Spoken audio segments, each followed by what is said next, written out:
Basically, me I go show you now what you are seeing here is on the left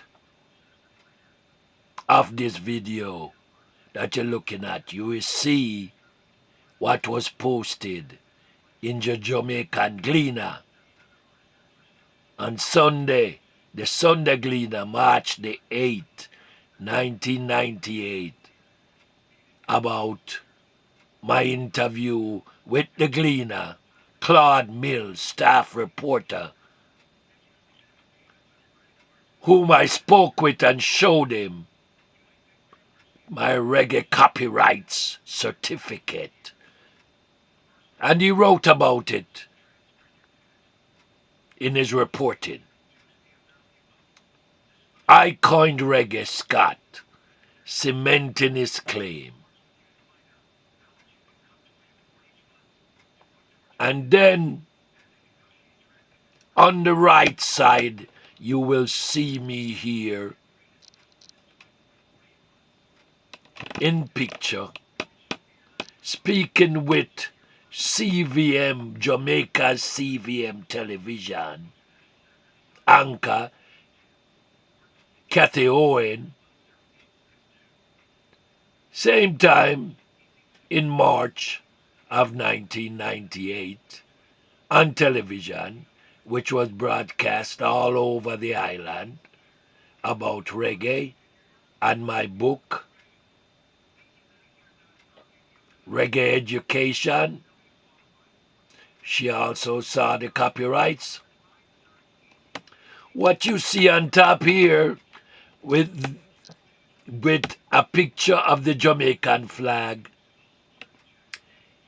is what you will see online in social media, on the internet, where Britannica, Encyclopedia Britannica, and some other folks are telling people that reggae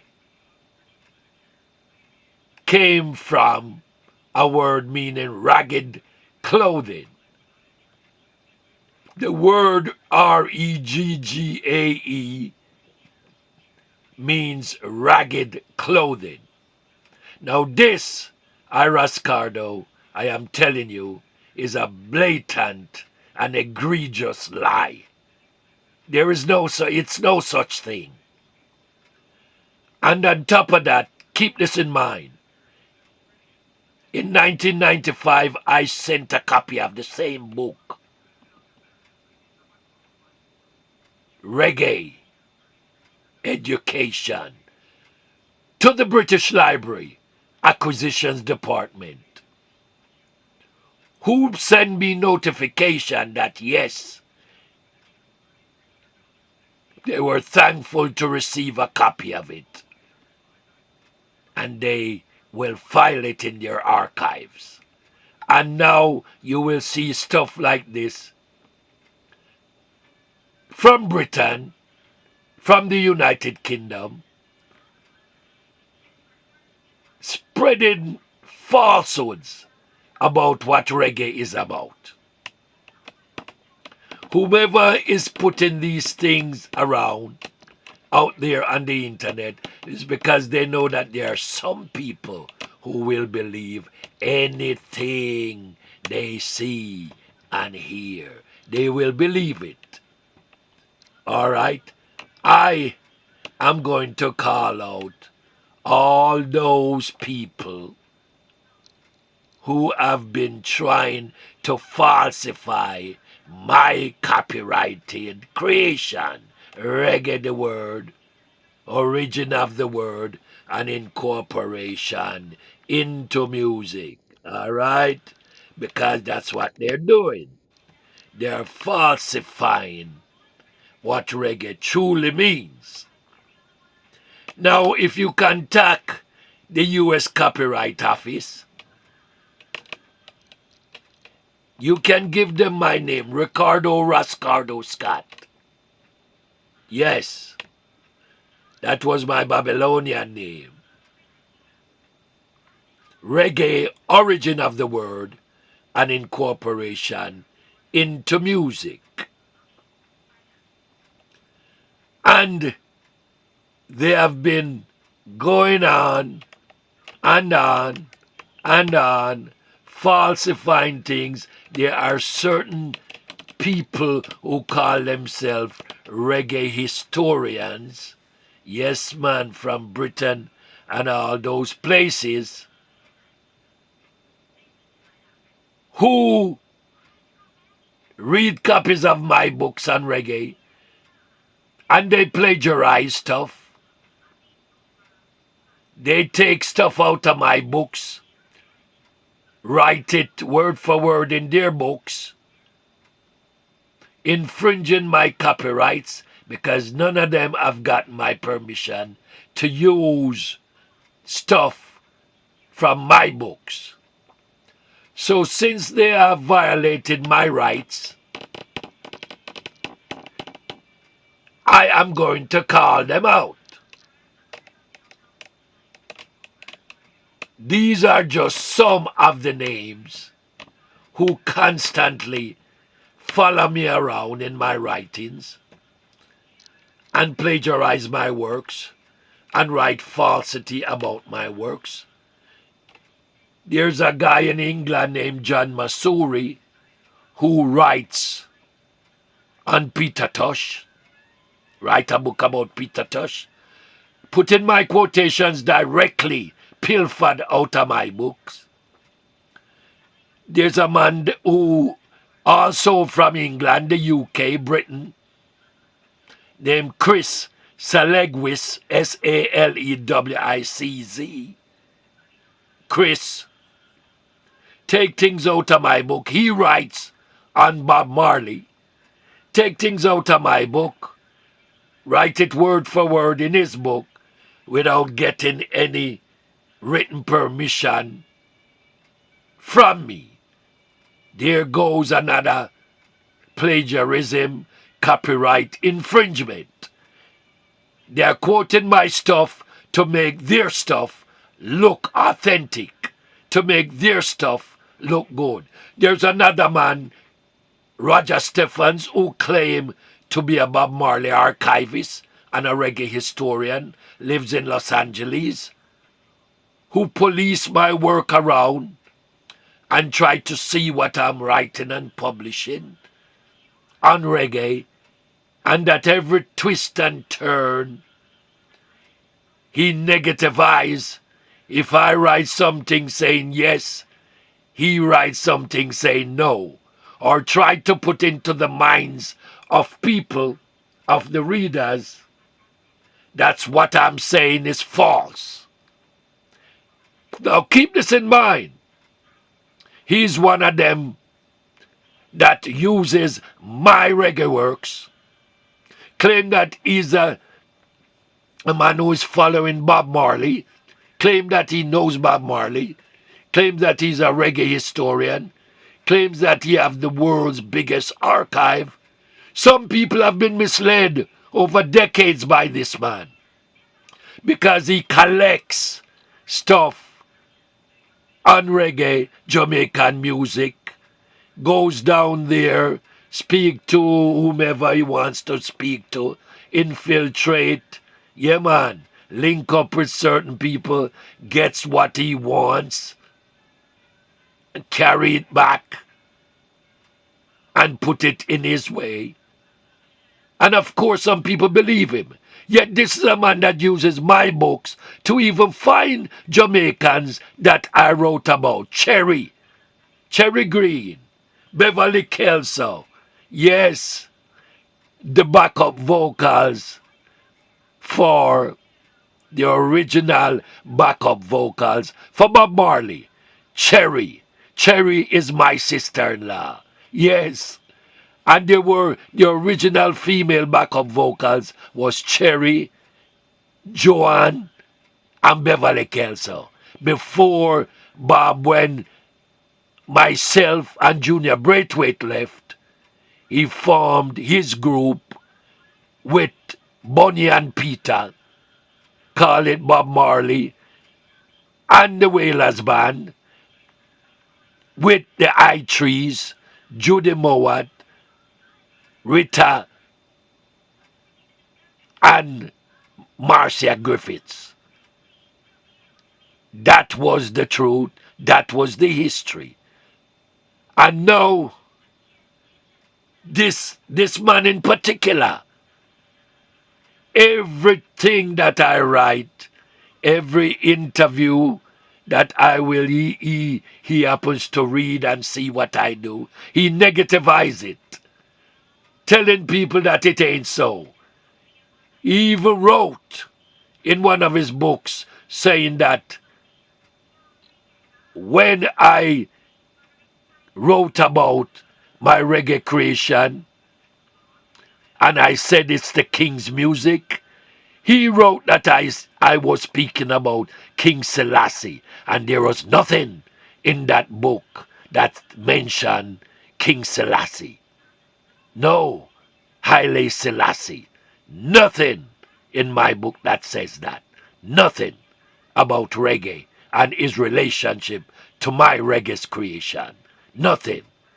And then when they were saying that reggae, as spoken by Toots and the Maytals, who took it from us, took it from me, ran with it, put it in a music, do the reggae, he claims that that was the real reggae. And yet still, Toots spelled it Reggay, reggae. My reggae spelled Reggae. Yes, I change a word stregay into reggae for a healing of the nation. And Roger Stephens keeps on plagiarizing, negativizing my truth, and yet still here's a man that does not come out of Trenchtown. Never, not even Jamaica. He wasn't there with us. But he will write and say, yes, Ras Cardo is from Trenchtown, but it's like I was just standing around the others, doing nothing in Trenchtown but to watch the others. Yet this man was so stupid and foolish. I know he knows the truth because all the other brethren and sisters that he has spoken to have come back to me and tell him what they think and what he have said and ask them about me.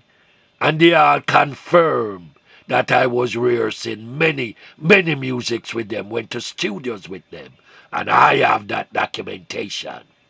Yes. So now is the time for Trenchtown Investigates. After years of my collection of the evidence and the fact findings, so that I can speak with the authority and the authenticity that I own the copyrights for reggae's creation and the music, and these men go around falsifying my name and the reggae works, the reggae that I created, that they benefit from, that they are using to make their living. Check that out. Can you imagine that? And you will see on the internet and all around, you will see a lot of falsehoods. People talking about where reggae come from and who created, why is it called reggae. You will see that. A brief history of reggae music. And, you know, and all that nonsense. Reggae means that a ragged clothing, you know, and all that crap. That's nonsense. Don't be deceived. I am sending a message to all the youths, the ghetto youths, to protect your legacy. Speak the truth, and you won't have anything any mistakes to make once you put the truths in the liberty of your music. Put the truths out there, because that's the only way you will defeat the enemy. And for all these people who have been following my works and been trying to criticize my works and to trying to show it as falsity, how come they don't have the reggae copyrights? They do not know the extent of my archival collections. And I am from Trenchtown. And I am an original wailing wailer. And I teach and mentor all the known reggae legends that are known and unknown. And these men, yes, whose names I've just mentioned, don't forget now, even Chris Whiteworth, Chris Blackwell, as Peter Tosh called him, upon meeting us and getting to see us, openly stated, openly made a remark that we were nobody. So he's telling people we were nobody because what? Because he is somebody. Here is the man who owns Island Records, not even knowing us.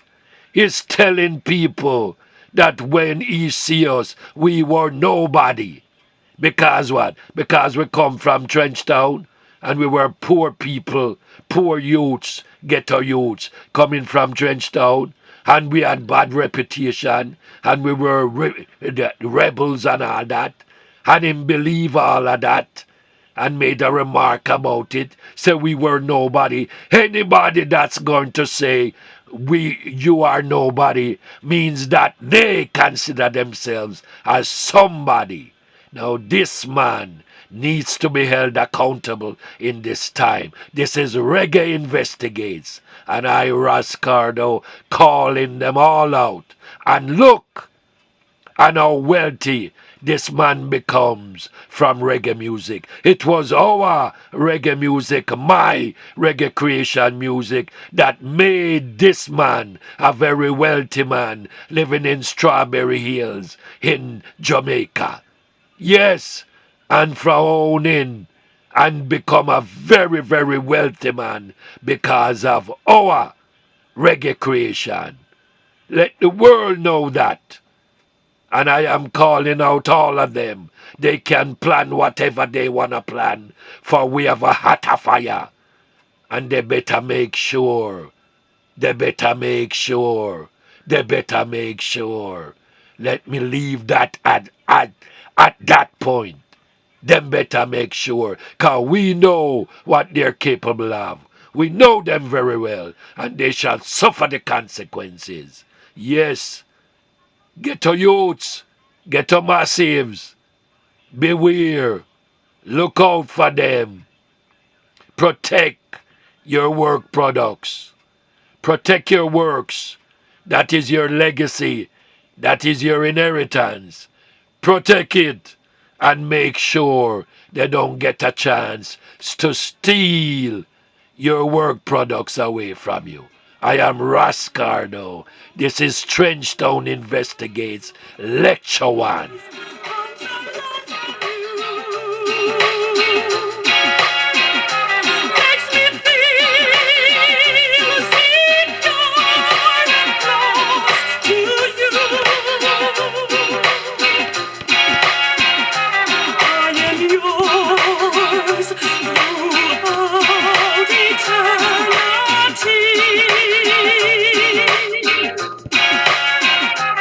Oh, the sweet